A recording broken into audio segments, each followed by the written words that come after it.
Hi, Nimesh Dabral. Welcome you all to ASEP classes and I hope you are all doing great. हमने last video में class 10th की polynomials के chapter को खत्म किया था, है ना। अब हम नेक्स्ट चैप्टर करने वाले हैं हमारा linear equations in two variables. ठीक है, तो linear equations in two variables में हम अब समझेंगे कि पहले linear equations in two variables होती क्या है, वो रिप्रेजेंट क्या करती हैं और उनका कहाँ पे हमारा यूज होता है। ठीक है, तो चलिए अब देखते हैं। तो देखो, सबसे पहले मैं आपको समझाना चाहूंगा कि linear equations in two variables, इन शब्दों का मतलब ही क्या है। इक्वेशंस इन टू वेरिएबल्स, चलिए फिर देखते हैं। तो लीनियर इक्वेशंस, लीनियर का मतलब होता है जहां पे डिग्री क्या हो, वो हो 1। डिग्री आपको पता होगा क्या होता है, आपने पॉलिनोमियल्स पढ़ा है। तो पॉलिनोमियल्स में डिग्री का मतलब क्या होता था कि जो वेरिएबल है उसकी मैक्सिमम पावर कितनी हो सकती है, वो होती है 1 होती है। ठीक है, तो यहाँ पे भी सेम क्या होगा, जो भी इक्वेशंस बनेगी वहां पे जितने भी वेरिएबल्स हैं सबकी पावर क्या होगी, सिर्फ 1 से ज्यादा हो ही नहीं सकती। चलिए आगे देखते हैं। इक्वेशंस का आपको मतलब समझ में आता होगा, जब जहाँ पे इक्वल्स टू का साइन आता है अलग अलग एक्सप्रेशंस के बीच में, तो उनको इक्वेशंस बोला जाता है। फिर टू वेरिएबल्स का मतलब होता है कि यहाँ पे ना, जैसे पॉलिनोमियल्स में आपने पढ़ा था कि सारा एक ही वेरिएबल होगा, या तो x होगा या y होगा या z होगा, या फिर कोई भी p q s t जो भी वेरिएबल आना है तो एक ही वेरिएबल आएगा पूरे एक्सप्रेशन में, उसके अलावा कोई नहीं आएगा। बट यहाँ पे क्या होता है, एक से ज्यादा वेरिएबल आ सकते हैं पर दो से ज्यादा नहीं। हो सकता है कि x, y आ जाए, p q, r आ जाए, t, u आ जाए, कोई भी दो वेरिएबल्स आएंगे पर दो वेरिएबल्स तो आते ही आते हैं। तो यहाँ पे क्या हो गया, टू वेरिएबल्स। तो कुछ ये इक्वेशन ऐसे दिखाई देती है, ए एक्स वेरिएबल की पावर मैक्सिमम 1 होनी चाहिए, प्लस बी वाई, ये दूसरे वेरिएबल की पावर भी 1 होनी चाहिए, इज इक्वल्स टू सी, है ना। हमारा होता है एक एक्स का कोफिशिएंट, फिर दूसरे वाले वेरिएबल का कोफिशिएंट और साथ में एक कांस्टेंट टर्म होगी, उसको हमने यहाँ पे लिख दिया। ठीक है, तो ये होती है कुछ ऐसे, यहाँ पे बीच में ऐसे प्लस का साइन होता है, इज इक्वल्स टू 0। ये ऐसे प्रेजेंट की जाती है हमारी लीनियर इक्वेशन। तो अब देखते हैं ये कहाँ पे यूज, इस्तेमाल कहाँ पे होती है, इसकी भी बात कर लेते हैं। तो देखो,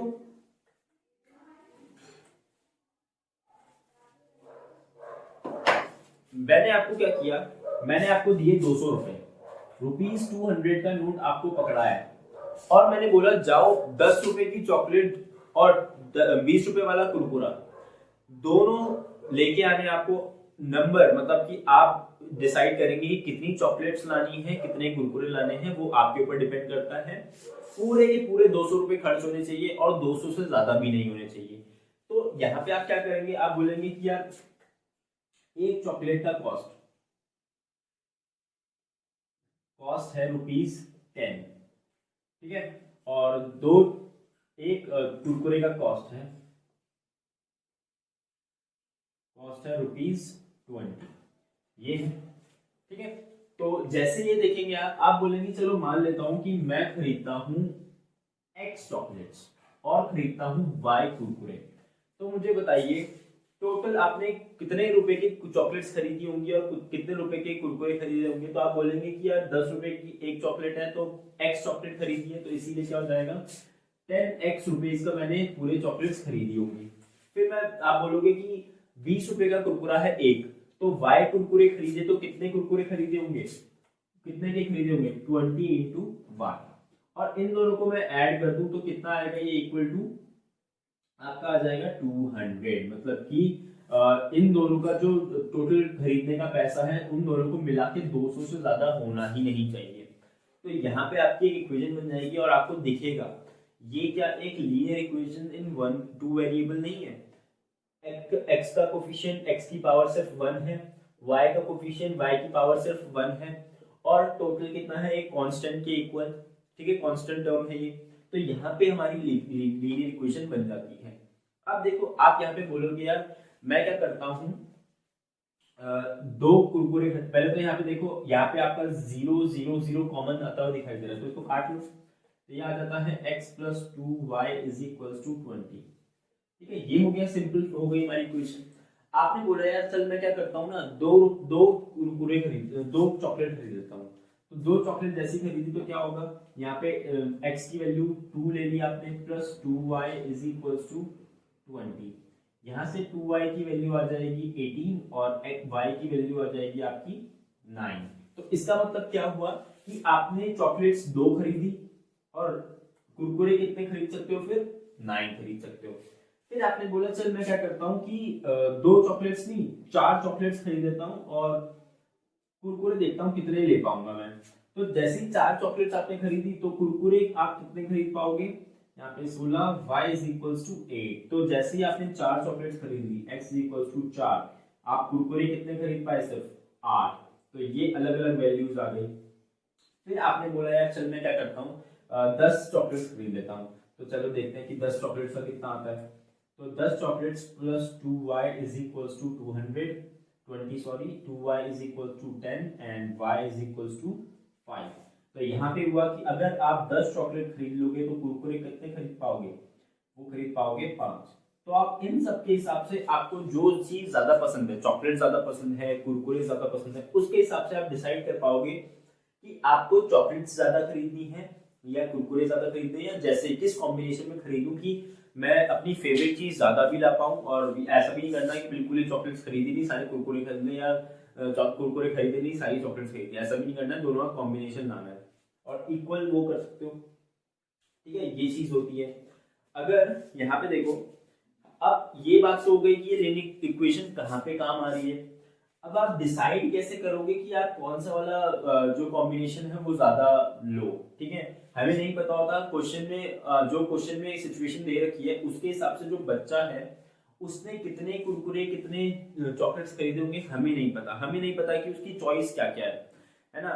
तो वहां पे हम डिसाइड नहीं कर पाएंगे कौन सा सोल्यूशन सही है। तो वहां पे क्या होता है कि आपको एक सिचुएशन तो दे दी, वो एक और सिचुएशन देगा जिसपे क्या होगा, एक और इक्वेशन बनेगी और वहां पे फिर आप क्या करोगे, उन दोनों इक्वेशंस को आपस में सॉल्व करके उसका आंसर निकालोगे। वो खैर बात की बात है। अब देखो ये चीज तो आ गई। अब ये जो लीनियर इक्वेशन है, अब मैं ये हटा देता हूं। ये लीनियर इक्वेशन रिप्रेजेंट क्या करती है ग्राफिकली। हमने यहाँ तो देख लिया कि नॉर्मली हमें जब कुछ चीज खरीदनी हो, 2 चीजें खरीदनी होती है तो उनका आपस में कॉम्बिनेशन वगैरह अलग अलग तरीके से हम बना सकते हैं लीनियर इक्वेशंस के थ्रू। बट ग्राफिकली क्या रिप्रेजेंट करती है वो यहाँ पे हम चलो देखते हैं। तो मैं यहाँ पे एक ग्राफ बनाऊंगा 2 4 6 8 10 2 4 6 8 10। ठीक है, ये आ गया। अब क्या किया हमने, लिया x को 2 तो y आया 9। तो x को 2 लिया, y आया हमारा 9। फिर हमने बोला कि x को हमने जब 4 लिया तो y कितना आया 8। तो x को 4 लिया, y आया 8। तो यहाँ पे देख लेते हैं, ये आ जाएगा। फिर मैंने x को 10 लिया तो y आया 5। तो x को 10 लिया तो y आया हमारा कुछ यहाँ पे।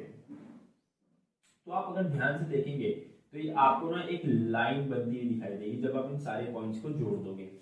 और आपको ये भी दिखेगा, आप हर एक पॉइंट ना क्या करो यहाँ पे पुट करके देखना। यहाँ पे तो जैसे मैं अपनी रफ डायग्राम ड्रॉ किया है क्योंकि मेरे पास ग्राफ पेपर नहीं है यहाँ पे।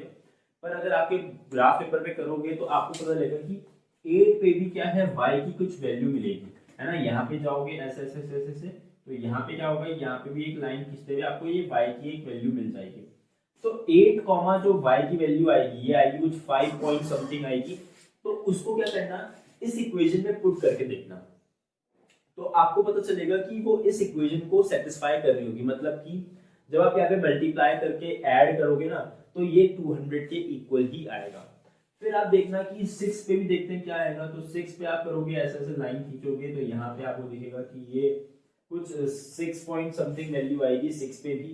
तो आप यहाँ पे x की वैल्यू 6 और y की वैल्यू 6 पॉइंट समथिंग जब जो भी आएगा वो रख के देखोगे तो आपको दिखेगा वो भी 200 के इक्वल आ रहा है।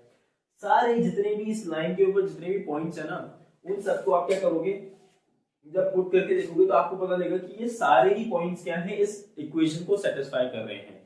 और सेटिस्फाई करने का मतलब क्या होता है कि ये सारे के सारे पॉइंट्स जो इस लाइन पे लाया करते हैं वो क्या है, इसके सॉल्यूशंस हैं। तो इसका मतलब क्या हो गया कि आप ना चॉकलेट और कुरकुरे का कॉम्बिनेशन इन सारे पॉइंट्स को बनाकर ले सकते हो। बट दिक्कत क्या है कि रियल लाइफ में क्या होता है कि हम कुरकुरे 1.5 कुरकुरे नहीं ले सकते, है ना। आधा कुरकुरे कौन लेगा, मतलब आता भी नहीं है ऐसे तो। इसीलिए क्या होता है, हम सिर्फ इंटीग्रल वैल्यूज ही मानते हैं, जैसे हमने यहाँ पे इंटीग्रल वैल्यूज को लिया। बट एक्चुअली में ग्राफिकली क्या होता है कि ये एक लाइन को रिप्रेजेंट करता हुआ बनता है, जो हमारे इसकी इक्वेशन होती है। तो इसीलिए समझ में आ गया। तो आपको हमेशा ये याद रहना चाहिए कि जो linear equations in two variables होता है ना, वो क्या करता है, एक लाइन को रिप्रेजेंट करता है। ठीक है, तो चलिए फिर अब आगे बढ़ते हैं। चलो अब देखते हैं, यहाँ पे मैं ना दो इक्वेशंस बना रहा हूं। x minus 2y is equal to 0,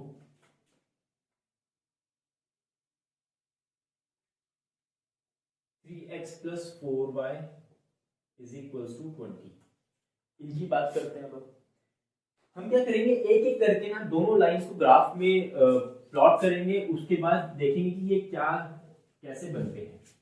तो पहले तो मैं क्या करता हूँ, x माइनस वाई को 2y को x इक्वल टू 2y लिखता हूँ।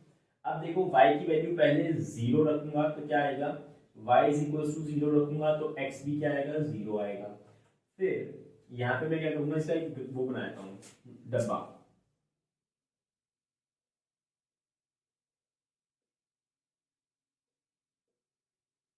y को 0, x को भी 0 आ गया।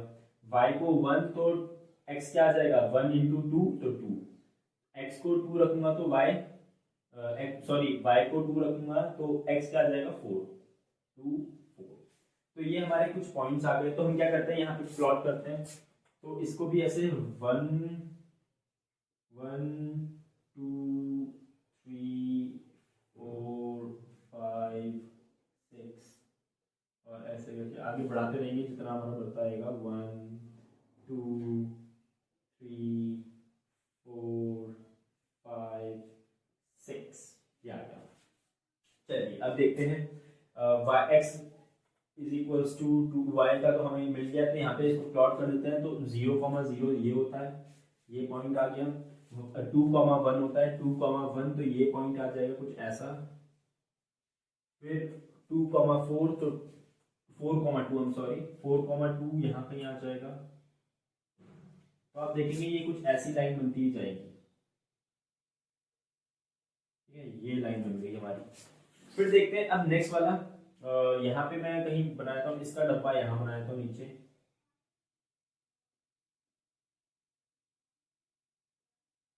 चलिए फिर देखते हैं।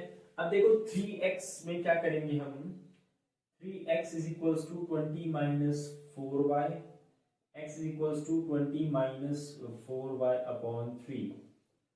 चलिए अब क्या करें इसे, ये ना थोड़ा सा दिक्कत वाला आएगा। मैं ऐसा करता हूँ, उसका उल्टा कर देता हूँ।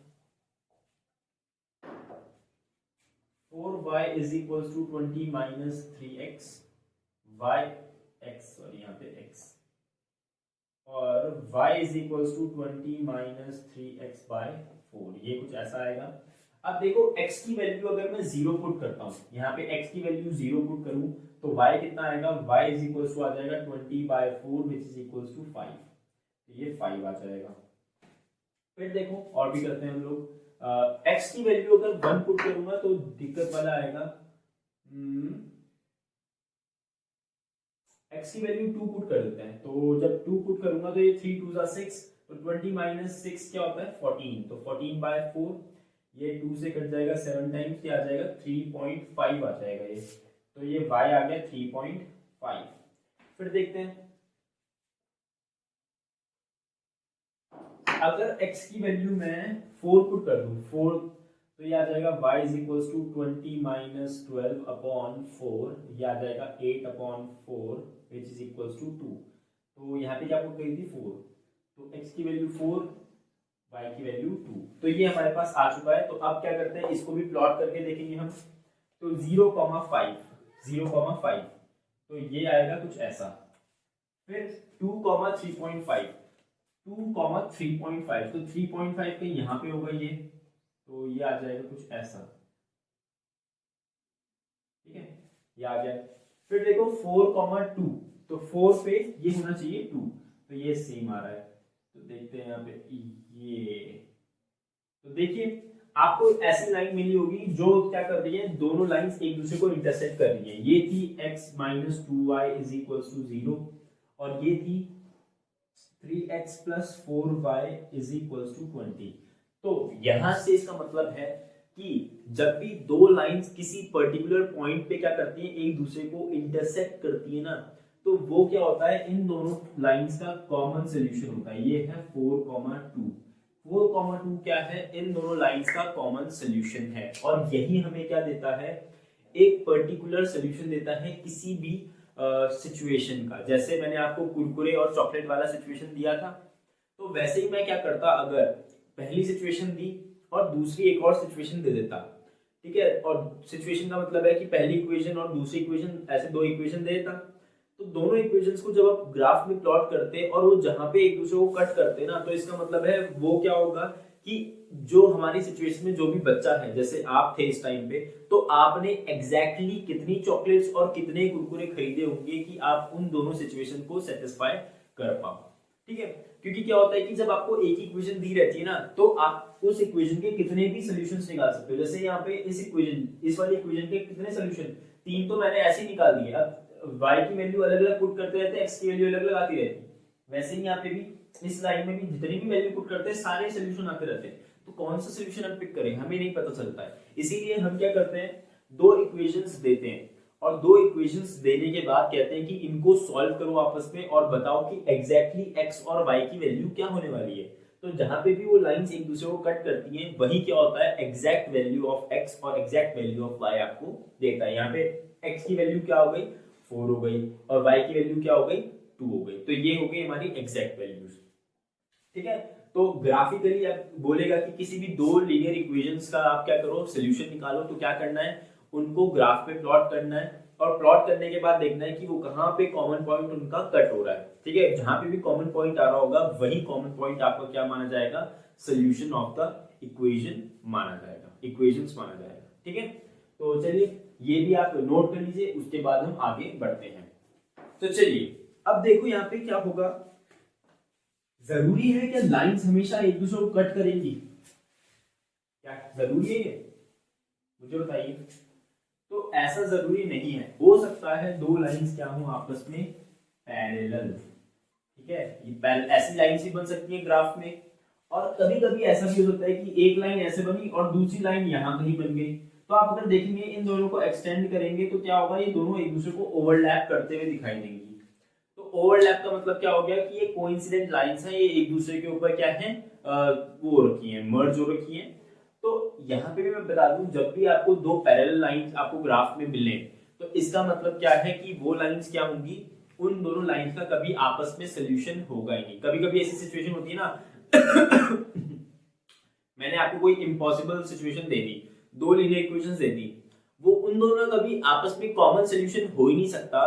तो वो लाइंस कभी मीट क्यों करेंगी ग्राफ में, अगर मीट कर रही होती तो उनका कोई कॉमन सोल्यूशन मिल गया, जो कि रियलिटी में एग्जिस्ट करता ही नहीं है, ठीक है। तो ऐसी सिचुएशन भी हो सकती है जहां पे आपका जो लाइंस है ना, उन दोनों का कॉमन सोल्यूशन आए ही ना।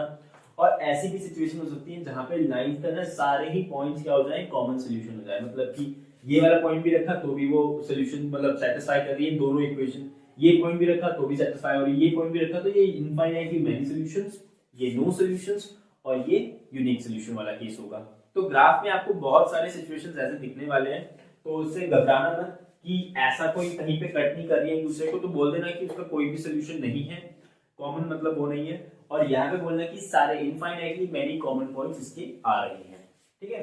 तो चलिए फिर, तो अब देखो दो लाइंस को, मतलब दो एक पेयर ऑफ लीनियर इक्वेशंस को, मतलब एक पेयर ऑफ लीनियर इक्वेशंस को, दो इक्वेशंस आपको दी हुई होंगी, तो इन दोनों को सॉल्व करने का सबसे बेस्ट तरीका ग्राफिकली जब बोलेंगे तब क्या होता है कि आप क्या करो, एक जैसे अभी मैंने एक x माइनस 2y दी थी, तो एक बार क्या करो, x को 0 पुट करो, y की वैल्यू निकालो, एक बार y को 0 करो, x की वैल्यू निकालो, और इन दोनों पॉइंट्स को क्या कर दो आप, प्लॉट करके ग्राफ में उन दोनों को जोड़ दो। तो वही जो लाइन बनेगी ना, वही क्या होती है आपका इस इक्वेशन को रिप्रेजेंट करने वाली लाइन होती है।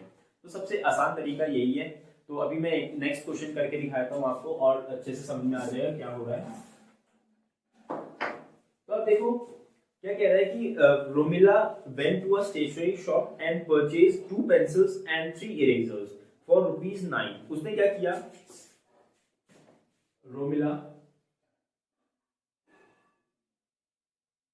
पेंसिल इरेजर, यहां पे नहीं लिखता है, यहां पे लिखता हूं, इससे 2 पेंसिल खरीदी, 3 इरेजर खरीदे, टोटल कितने के, ₹9 के। और फिर इसकी एक दोस्त थी सोनाली। सोनाली ने क्या किया, Sonali saw the new variety of pencils and erasers with Romila and she also bought 4 pencils and 6 erasers. इसने 4 पेंसिल्स और 6 इरेजर्स खरीदे, बट रुपीस कितने के, अब 18 के, क्योंकि इसने ज्यादा खरीदे इसलिए इसका कॉस्ट ज्यादा पड़ गई उसे। ठीक है, तो ये सिचुएशन उसने दे रखी है। अब उसे बोल रहा है कि इसे ग्राफिकली रिप्रेजेंट करो। तो यहाँ पे क्या होगा कि ऐसे सिचुएशन में वो आपको क्या बोलेगा कि ये बताओ कि एक पेंसिल की कॉस्ट और एक इरेजर की कॉस्ट कितनी होने वाली है। तो यहाँ पे आप क्या करोगे कि मान लोगे कि एक पेंसिल की कॉस्ट थी x और एक इरेजर की कॉस्ट थी y।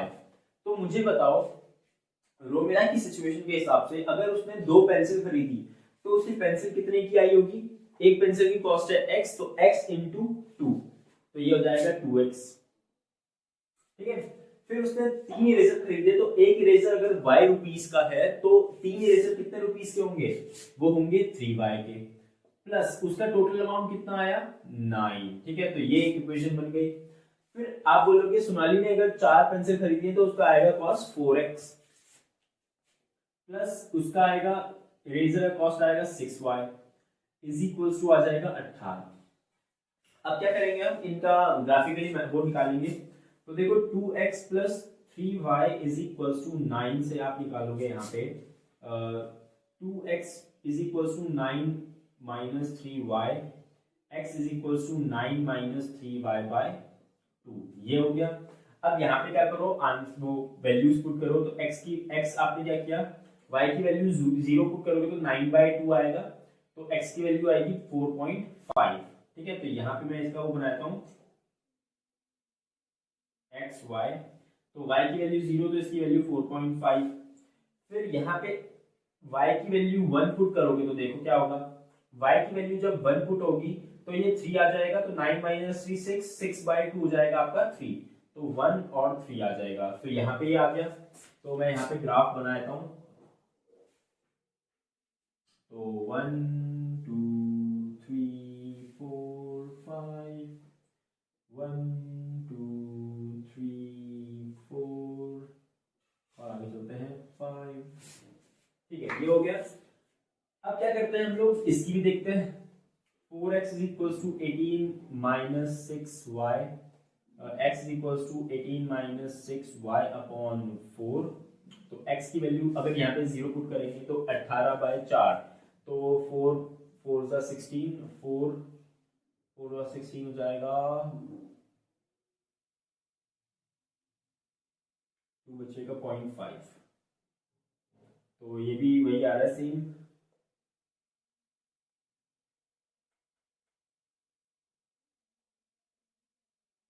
एक्स वाई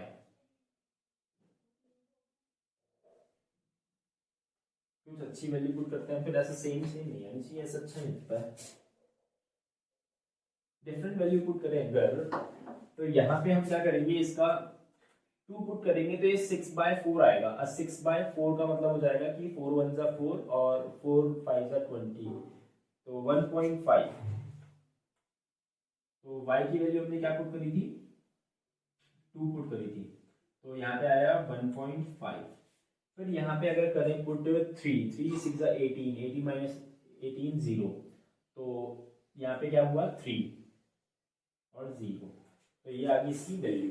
तो चलिए इसको भी प्लॉट करते हैं, पहले तो इसको प्लॉट कर लेते हैं। तो 4.5 0, तो 4.5 0 ये हो जाएगा। 3 1, तो 3 1 यहाँ पे कहीं आएगा। ठीक है, तो ये ऐसी कुछ लाइन आई है। अब देखो यहाँ पे आएगा 2 1.5, 2 1.5 कुछ यहाँ पे लाया करेगा। फिर 0,3 कहाँ पे लाया करेगा, 0,3 यहाँ पे लाया करेगा। तो देखो यहाँ पे क्या हो रहा है, ये कुछ ऐसी लाइन बनते हुए दिखाई दे रही है। तो आपको दिखेगा ये जो लाइन है ना, ये एक कोइंसिडेंट लाइन बनते हुए दिखाई दे रही है, जो मैंने आपको बोला था कि कभी कभी लाइन एक दूसरे को ओवरलैप भी करेंगी। तो ये वो वाली सिचुएशन है। यहाँ पे क्या होगा, आप इन दोनों में x और y की वैल्यू कुछ भी रखते जाओ। यहाँ पे जैसे हमने ये 0.5,0 तो इस पे पुट करोगे तो ये भी वही आंसर देगी, 3,1 भी पुट करोगे तो भी वही आंसर देगी। तो क्या होगा कि इन दोनों लाइन से क्या होंगे, आपस में इनफाइनाइटली मैनी सॉल्यूशंस क्या करेंगे, एग्जिस्ट करेंगे। ठीक है, तो ये चीज हो गई। चलिए फिर आगे बढ़ते हैं। चलो अब एक और वो करते हैं। Two rails are represented by the equations x plus 2y minus 4 is equals to 0, 2x plus 4y minus 12 is equals to 0। Rails represent कर रखी हैं x plus 2y minus 4 is equals to 0, 2x plus 4y minus 12 is equals to 0। तो क्या करते हैं, हम इसको भी ग्राफ पे प्लॉट करने की कोशिश करेंगे। तो देखते हैं क्या मिलेगा हमें। तो यहाँ से देखेंगे x is equals to 4 minus 2y आ जाएगा। ये यहाँ पे क्या करते हैं, इसको 0 पुट करें तो क्या हो जाएगा, ये x, y, तो y की वैल्यू 0 तो x आ जाएगा 4, y की वैल्यू 2, 1 तो x आ जाएगा 2, 1 और 2, ये आ गया हमारा। यहाँ पे देखते हैं इसका क्या होगा। तो ये आ जाएगा 2x is equals to 12 minus 4y, x is equals to 12 minus 4y by 2। तो ये कुछ ऐसा आ जाएगा। 2 कॉमन ले लेंगे तो x is equals to 6 minus 2y। तो यहाँ पे क्या करते हैं, फिर से वही काम करते हैं हम लोग, वही काम करेंगे, वही x y, x की y की वैल्यू 0 पुट करोगे तो x आ जाएगा 6, y की वैल्यू 1 पुट करोगे तो x आ जाएगा 4। ठीक है, तो ये अब क्या करेंगे, हम ग्राफ पे प्लॉट करेंगे। तो पहले यहाँ पे 1 2 3 4 5 6, 1 2 3 4 5 6, ये हो गया। चलो अब इसे प्लॉट करते हैं। तो पहला वाला है 4,0, तो 4,0 तो यहीं पे रहेगा। फिर 2,1, तो 2,1 तो यहाँ पे रहेगा। ठीक है, तो इसकी लाइन खींच देते हैं, ये कुछ ऐसी लाइन आएगी। फिर देखो आगे देखते हैं 6,0, तो 6,0 आपका यहाँ पे आएगा। फिर 4,1, तो 4,1 आपका कहीं यहाँ पे आएगा। तो अगर इसकी लाइन खींचेंगे तो ये कुछ ऐसा आएगा। तो देखो ये वाली सिचुएशन क्या आ रही है, एक तो ये रेलवे ट्रैक का जो दो पैरेलल लाइंस नहीं होती वो है, तो इसलिए हमेशा पैरेलल ही आनी चाहिए थी। ये कौन सी सिचुएशन को रिप्रेजेंट करता है कि इसमें x और y का कोई भी कॉमन सोल्यूशन नहीं आएगा, मतलब कहीं भी ये दो लाइंस क्या करेंगी, एक दूसरे को कट नहीं करेंगी। ठीक है, तो ये क्या हो गया, नो सोल्यूशन वाला सिचुएशन आ गई है। तो मैंने आपको ग्राफ में वो करके दिखा दिए हैं। तो चलिए अब इसको भी मैं मिटाता हूँ। तो अब ऐसा करते हैं हम लोग, एक्सरसाइज 3.1 का एक क्वेश्चन ले लेते हैं, तो उसको सॉल्व करते हैं। तो Aftab tales his daughter 7 years ago I was 7 times as old as you were then। तो यहाँ पे आपको थोड़ा सा लैंग्वेज भी समझनी पड़ेगी, वरना लैंग्वेज नहीं समझोगे तो थोड़ा सा दिक्कत हो सकती है। अब देखो क्या बोला है, आफ्ताब ने बोला कि 7 साल पहले, अब मान लेते हैं पहले तो कि आफ्ताब की एज है x और डॉटर की एज है y। ठीक है, अब जो भी चीज आपको निकालनी होती है ना, जो चीज अननोन होती है उसको x और y मान लिया करो। अब 7 साल पहले क्या हो जाएगा, आफ्ताब की एज क्या x ही रह जाएगी। मैं अगर 10 साल का हूं अभी, आई मीन 10 साल का तो नहीं हूं मैं, बट मान लेते हैं 10 साल का हूं, तो 7 साल पहले भी मैं 10 साल का रहूंगा, नहीं रहूंगा ना, 10 - 7 रहूंगा। ठीक है, तो वैसे ही सेम इसमें भी है कि x इसकी अभी की एज है तो 7 years ago इसकी एज रही होगी x - 7 और इसकी एज रही होगी y - 7, है ना। तो ये हो क्या होगा, उसने बोला कि I was 7 times as old as you were then। तो ये था क्या, x - 7 क्या था, ये आफ्ताब की एज इक्वल्स टू कितनी थी, 7 times as old as his daughter। ये था एक सिचुएशन, ये आ गई। इसको सॉल्व कर लो जरा। तो तो x minus 7 is equal to 7y minus 49, यहाँ से आ जाएगा x minus 7y is equal to, यहाँ पे क्या कहते हैं, ये आ जाएगा इधर, तो 42 आ जाएगा, प्लस 42 इज इक्वल टू 0, ये इक्वेशन आ गई। फिर उसने नेक्स्ट क्या बोला है कि I shall be also 3 years from now, 3 years from now,